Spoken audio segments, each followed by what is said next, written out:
कहानी की शुरुआत होती है एक ग्रुप एक्सप्लोरर्स से, जिनकी लीडर है सोफिया, और वो सब पैसिफिक ओशन में मौजूद है। सोफिया एक बहुत ही बड़ी फीमेल शार्क लिलीज को तलाश कर रही है। अचानक उनके सिस्टम पर एक अलर्ट आता है कि वो शार्क उनके बहुत करीब आ चुकी है। सोफिया तुरंत सभी डाइवर्स को ऑर्डर देती है, नीचे उतरो और शार्क को पीछे से कवर करो। जिसके बाद कुछ डाइवर्स समुंदर में छलांग लगा देते हैं, जिनमें सोफिया का हस्बैंड क्रिस भी शामिल होता है। थोड़ी देर की तलाश के बाद वो एक छोटे मरे हुए व्हेल मछली को देखते हैं, लेकिन किसी को समझ नहीं आ रहा कि वो मरी कैसे। क्रिस उसके करीब जाता है और देखता है कि उसके जिस्म पर शार्क के काटने के निशान हैं। तभी अचानक बहुत सारी फीमेल शार्क्स निकल आती हैं और पता चलता है कि वो सब लिलिस की बेटियां हैं। तभी लिलिस खुद सामने आ जाती है और सब उसे देखकर हैरान रह जाते हैं, क्योंकि उसका साइज पिछली बार के मुकाबले में डबल हो चुका होता है। 2 महीने पहले जब वो सब लिलिस को देखने आए थे, तब उसका साइज 3 मीटर था। अब लिलिस सिर्फ 2 महीने में 7 मीटर लंबी हो चुकी है। सोफिया क्रिस से कहती है कि जल्दी से उसका सैंपल लो, ताकि हम उसके तेजी से बढ़ने का राज जान सकें। क्रिस हिम्मत करके उसके करीब जाता है सैंपल लेने,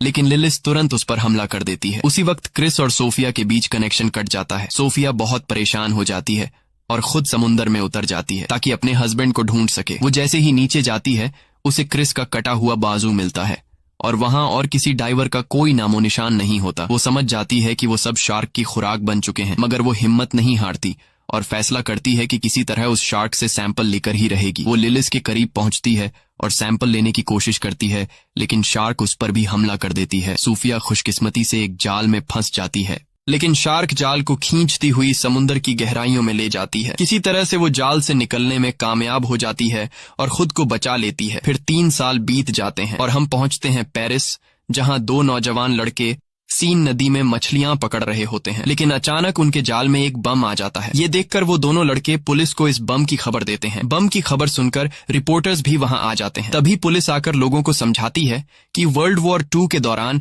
यहाँ शेल्स और मिसाइल्स रखी गई थीं, इसलिए डरने की कोई जरूरत नहीं है। यहाँ अक्सर बम मिलते रहते हैं और जब तक हम यहाँ हैं कुछ नहीं होगा। लोगों को यकीन दिलाया जाता है कि नदी सुरक्षित है। फिर हम पहुंचते हैं व्हेल कंजर्वेशन सेंटर, जहां हमें सोफिया दिखाई देती है। अब सोफिया ने शार्क पर रिसर्च करना बंद कर दिया है और अब वो बच्चों को मछलियों के बारे में जानकारी देती है। लेक्चर के दौरान उसे महसूस होता है कि कुछ लड़के उसका मजाक उड़ा रहे हैं। वो कह रहे होते हैं, कहाँ है वो सैंपल जो तुम्हारे हस्बैंड ने लाया था? क्या वो शार्क उसे मारकर सिर्फ सैंपल ही छोड़ गई? सोफिया बहुत दुखी हो जाती है और लेक्चर छोड़कर बाहर निकल जाती है। तभी एक लड़की नोरा उसे रोकती है और कहती है, मैं तुम्हारी सबसे बड़ी फैन हूँ। मैं तुम्हारे सारे रिसर्चेस को फॉलो करती हूँ, खासकर शार्क वाले। सोफिया कहती है, मैंने वो सब रिसर्च उसी दिन छोड़ दिए थे जब मेरे हस्बैंड की मौत हुई।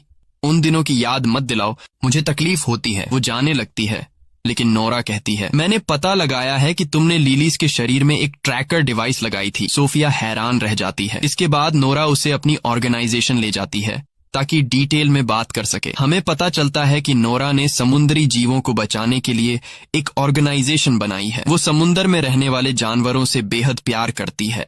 नोरा सोफिया को बताती है कि उसने पिछले 3 साल से लिलीज की मॉनिटरिंग की है और कहती है, सोफिया तुम्हें ये पता नहीं होगा कि लिलीज अब सीन नदी में है। सोफिया हैरान रह जाती है और कहती है, ये नामुमकिन है क्योंकि शार्क फ्रेश वाटर में जिंदा नहीं रह सकती। नोरा बताती है कि क्लाइमेट चेंज और पॉल्यूशन ने लिलीज की नेचर को बदल दिया है और अब वो इस माहौल में भी जीने के काबिल हो गई है। हमारे ग्रुप की कोशिश है कि उसे वापस समुंदर में भेज दें, वरना वो किसी भी वक्त मर सकती है। नोरा कहती है, मैं आज रात डाइव करने वाली हूँ, तुम भी साथ चलो सोफिया। हम दोनों शार्क को देखते हैं और उसे उसके घर वापस ले जाते हैं। सोफिया कहती है, क्या डाइव? तुम्हें क्या लगता है ये इतना आसान है? ये बहुत ज्यादा रिस्की है। ऐसा करने से तुम्हारी जान जा सकती है। ये कोई आम सी मछली नहीं, ये दुनिया की सबसे खतरनाक शार्क है। सोफिया वहां से निकलकर अपने घर पहुंचती है। घर जाकर वो अपने हस्बैंड के आखिरी मिशन की वीडियोस देखती है और वो रो पड़ती है, क्योंकि उसी ने अपनी टीम से कहा था कि वो इस मिशन में उनके साथ है। वो गिल्टी फील कर रही होती है क्योंकि वो सब उसकी वजह से मारे गए। दूसरी तरफ हम देखते हैं कि नोरा अपनी दोस्त बिन के साथ सीन नदी में एक बोट पर होती है। नोरा कहती है, क्या तू मेरे साथ नहीं उतरेगी? बिन पानी में उतरने से इनकार कर देती है और कहती है, तू जा, मैं यहाँ तेरा ध्यान रखती हूँ। नोरा अकेले ही पानी में उतरती है और लिलीज को हर जगह ढूंढती है। दूसरी ओर सोफिया सिस्टम में लिलीज की मूवमेंट्स ट्रैक कर रही होती है। वो देखती है कि शार्क नोरा की तरफ बढ़ रही है, जिसके बाद वो पुलिस को कॉल करती है और बताती है कि नोरा अकेले रिवर के पानी में शार्क को ढूंढने गई है। नोरा अब भी शार्क को तलाश रही होती है। फिर वो एक कार के करीब जाती है जिस पर शार्क के अटैक के निशान होते हैं। उसी वक्त उसे पुलिस के सायरन की आवाज आती है तो वो समझ जाती है कि पुलिस नदी तक पहुंच गई है। वो फौरन पानी से बाहर आती है और भागने की कोशिश करती है, मगर पुलिस उसे पकड़ लेती है क्योंकि इस रिवर में डाइविंग मना है। सोफिया भी उसी वक्त वहां पहुंच जाती है और नोरा को पुलिस के हाथों गिरफ्तार होते हुए देखती है, मगर वो कुछ नहीं कर सकती। पूरी रात वो नदी के पास खड़ी रहती है लिलीज की मूवमेंट्स को ट्रैक करने के लिए। अगले दिन नोरा अब भी पुलिस स्टेशन में होती है क्योंकि वो कुछ भी बोलने को तैयार नहीं होती कि वो नदी में क्यों गई थी। वो सिर्फ कहती है, बस यार मैं तो नहाने गई थी। इंस्पेक्टर का नाम आदिल होता है। वो कहता है, तुम यहां से बाहर तभी निकलोगी जब सच बोलोगी। नहाने की कहानी छोड़ो, हमें बेवकूफ समझा है क्या? नोरा कहती है, सुनो भाई, मैं शार्क ढूंढने गई थी। आदिल हंसता है, क्या तू मेरे साथ मजाक कर रही है? नदी में शार्क? ये तो जहरीला पानी है। और फिर वो यहाँ आई कहां से? तुमने मुझे बेवकूफ समझा है? नोरा कहती है, मेरा यकीन करो, मैं पानी में शार्क को ढूंढने गई थी। लेकिन अफसर मानने को तैयार नहीं था। दूसरी तरफ सोफिया अब भी उसी जगह पर मौजूद होती है जहां कल रात थी। शार्क की मूवमेंट्स को देख रही होती है और वो काफी नर्वस और डरी हुई होती है क्योंकि शार्क उसके बहुत करीब होती है। तभी उसे पुलिस स्टेशन से कॉल आती है और उसे अपने ऑफिस बुलाया जाता है। वहां जाकर उसे पता चलता है कि ये कॉल नोरा की रिक्वेस्ट पर की गई थी ताकि वो ये प्रूव कर सके कि शार्क वाकई नदी में है। तभी पुलिस को एक लाश मिलती है नदी के किनारे से। सोफिया लाश की हालत देखकर डर जाती है क्योंकि लाश का आधा हिस्सा गायब था, जैसे उसे किसी बड़े जानवर ने काटा हो। सोफिया कहती है, ये काम तो शार्क का ही लगता है। फिर वो पुलिस स्टेशन जाती है और एक लेडी इन्वेस्टिगेटर को सारी जानकारी देती है जो वो लिलीज के बारे में जानती थी। वो ये भी बताती है कि ये शार्क बहुत खतरनाक है, जैसा कि तुम लोग समझ रहे हो वैसी नहीं। इसका साइज बहुत तेजी से बढ़ रहा है और हमें एक एक्सपर्ट टीम चाहिए ताकि हम शार्क को उसके असली समुंदर में वापस ले जा सकें, वरना अगर ये नदी में रही तो किसी भी वक्त मर सकती है। लेकिन वही नोरा को लगता है कि सोफिया और ऑफिसर शार्क को मारने वाले हैं, इसलिए अब नोरा शार्क को बचाने के काम पर लग जाती है और ऑफिसर सोफिया और अदिल को ऑर्डर देती है कि शार्क को सेफ तरीके से समुंदर में पहुंचाया जाए। फिर सोफिया डाइवर्स की टीम के साथ सीन नदी पहुंचती है ताकि शार्क को पकड़ सके। दूसरी तरफ नोरा भी चुपचाप उनका पीछा करती है और दूर से शार्क की मूवमेंट्स को देखती रहती है। सोफिया और उसकी टीम ट्रैकर के जरिए लिलीज की लोकेशन फिक्स कर लेते हैं। डाइवर्स जल्दी से सूट पहन के नदी में उतर जाते हैं। नोरा को लगता है कि वो लिलीज को मार देंगे तो फौरन अपनी दोस्त बिन को कॉल करती है और कहती है कि वो ट्रैकर सिस्टम हैक कर दे ताकि डाइवर्स शार्क की लोकेशन ट्रेस न कर सकें। बिन उसकी बात मान लेती है और सिस्टम बंद कर देती है। तभी डाइवर्स पानी में लिलीज को तलाश करते रहते हैं और वो लिलीज के काफी करीब होते हैं। उन्हें उसकी मूवमेंट का एहसास होने लगता है। तभी ट्रैकर अचानक बंद हो जाता है और वो उसका लोकेशन नहीं जान पाते। वो सब जल्दी से ऊपर आ जाते हैं इससे पहले कि शार्क उन्हें मार डाले। आदिल हैरान रह जाता है कि ट्रैकर अचानक कैसे बंद हो गया और वो सोफिया से कहता है, मुझे लग रहा है कि ये सब तुम्हारा किया धरा है। कसम से अगर कंफर्म हो गया कि तूने ये किया है तो ये तेरे लिए जिंदगी का आखिरी दिन होगा। सोफिया उसकी बातों से नाराज हो जाती है और वहां से चली जाती है और इत्तेफाक से वो नोरा को दूर से देखती है जो छुप के सब कुछ देख रही होती है।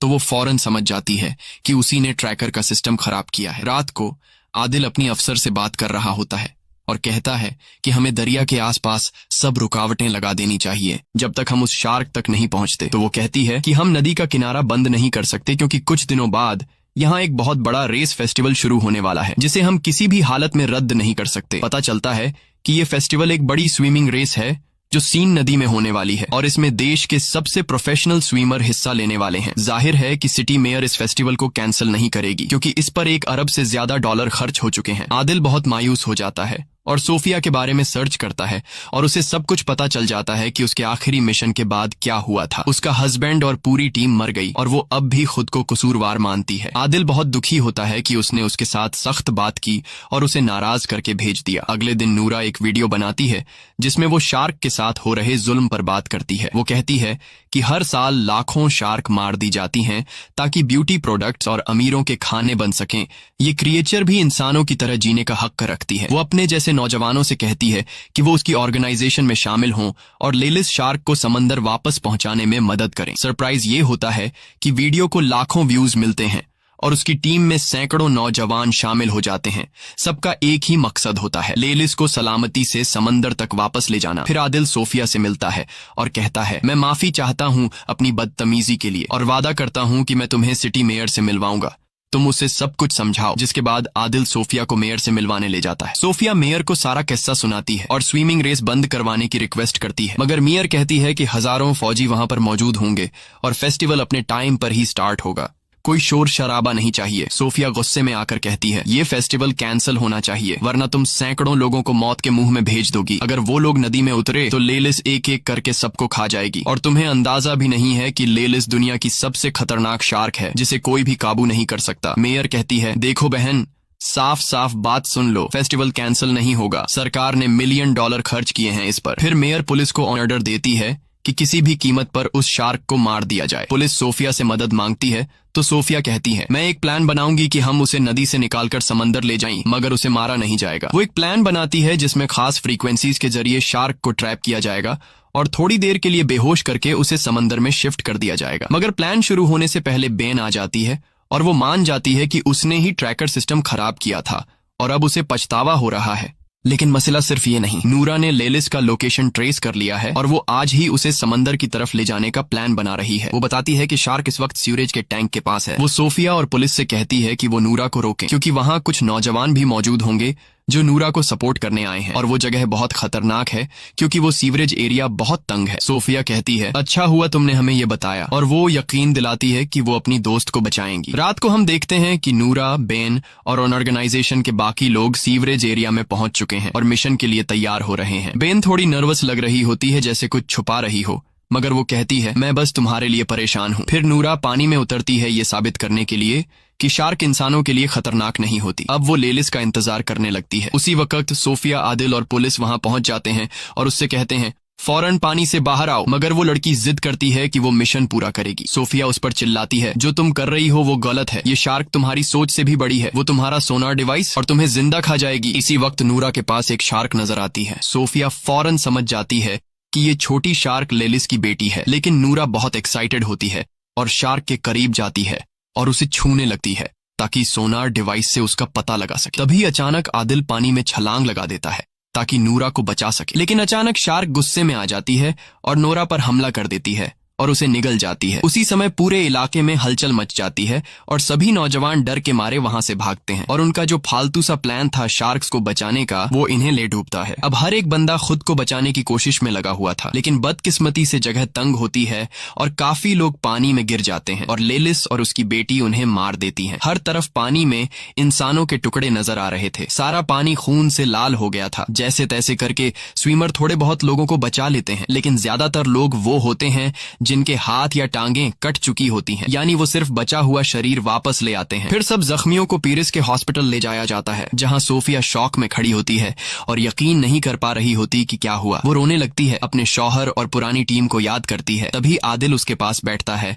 और उसे तसल्ली देता है। कुछ देर बाद आदिल और सोफिया को सीवरेज एरिया में बुलाया जाता है। जब वो वहां पहुंचते हैं तो लेलिस की बेटी की लाश मिलती है। उसे लैब ले जाया जाता है ताकि सोफिया उस पर रिसर्च करे, शायद कोई क्लू मिल जाए। उसी समय सोफिया को पता चलता है कि ये शार्क सिर्फ 2 महीने की है और वो प्रेग्नेंट भी है, और सोफिया को लेलिस की बढ़ती हुई ग्रोथ का भी पता चल जाता है। हैरान करने वाली बात ये होती है कि ये फीमेल शार्क बिना किसी मेल शार्क के कोलैब किए बच्चे पैदा कर सकती है, यानी बिना नर के खुद ब खुद बच्चे देना। सोफिया समझ जाती है कि ये शार्क बहुत बड़ी आफत है, क्योंकि लेलिस की तादाद कुछ महीनों में बहुत ज्यादा बढ़ जाएगी और ये इंसानों के लिए बहुत बड़ा खतरा बन सकता है। इसीलिए लेलिस और उसकी सारी नस्ल को खत्म करना बहुत जरूरी है, वरना वो इंसानों को खत्म कर देगी। अगले दिन सोफिया और उसकी टीम मेयर के ऑफिस पहुंचती है और उसे सारी नई जानकारी देती है। मेयर बहुत नाराज होती है क्योंकि मिशन नाकाम हो चुका होता है और स्विमिंग फेस्टिवल स्टार्ट होने में सिर्फ कुछ ही घंटे बाकी होते हैं। वो कहती है कि किसी भी तरह इस शार्क को मारो। सोफिया उस पर गुस्सा करती है और कहती है, तुम्हारे लिए पैसे ज्यादा अहम हैं या लोगों की जानें? मेयर गुस्से में कहती है, बाहर निकलो यहाँ से। और फिर वो फैसला करती है कि शार्क को मारने की जिम्मेदारी अब फौज को दी जाएगी। फिर सोफिया और आदिल कैफे में बैठे बात कर रहे होते हैं। सोफिया कहती है,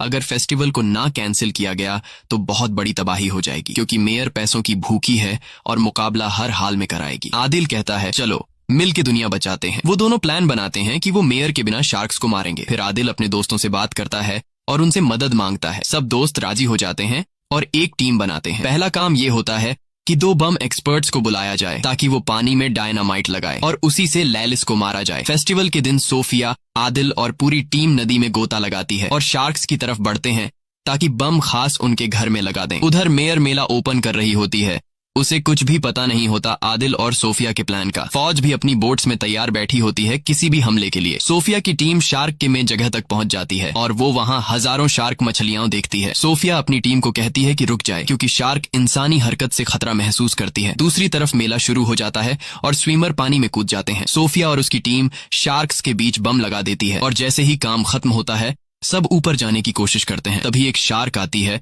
और टीम के 2 बंदों को मार देती है। सोफिया आदिल को खींचती है ताकि जल्दी निकल सकें, लेकिन बम जल्दी फट जाते हैं। धमाका होता है और टीम के बाकी लोग ऊपर उनका इंतजार कर रहे होते हैं। सोफिया आदिल को ऊपर ले आती है। टीम उसे बोट में डाल देती है क्योंकि वो जख्मी होता है। तब सोफिया फैसला करती है कि वो अकेले नीचे जाएगी ताकि यकीन कर ले कि लेलिस मर चुकी है या नहीं। लेकिन जब वो वापस आती है तो पता चलता है कि लेलिस अभी भी जिंदा है। फिर अचानक लेलिस कश्ती पर हमला करती है, टीम को गिरा देती है और पूरी टीम को मार देती है। लेकिन खुशकिस्मती से आदिल और सोफिया बच जाते हैं और ऊपर आ जाते हैं। तब वो देखते हैं कि शार्क तैराकों की तरफ बढ़ रही है, तो वो दोनों पानी में वापस कूद जाते हैं ताकि उसे रोक सकें। लेकिन तब तक बहुत देर हो चुकी होती है। शार्क पहले ही तैराकों तक पहुंच चुकी होती हैं और एक एक करके सबको मारने लगती हैं। एक ही झटके में नदी का पानी लाल हो जाता है। हर तरफ इंसानों के टुकड़े तैर रहे होते हैं। पूरा इलाका चीख पुकार और अफरा तफरी से भर जाता है। तभी फौज पहुंचती है और लेलिस पर गोलियां चलाती है, लेकिन उन गोलियों का उस पर कोई असर नहीं होता। सबसे बड़ा खतरा ये होता है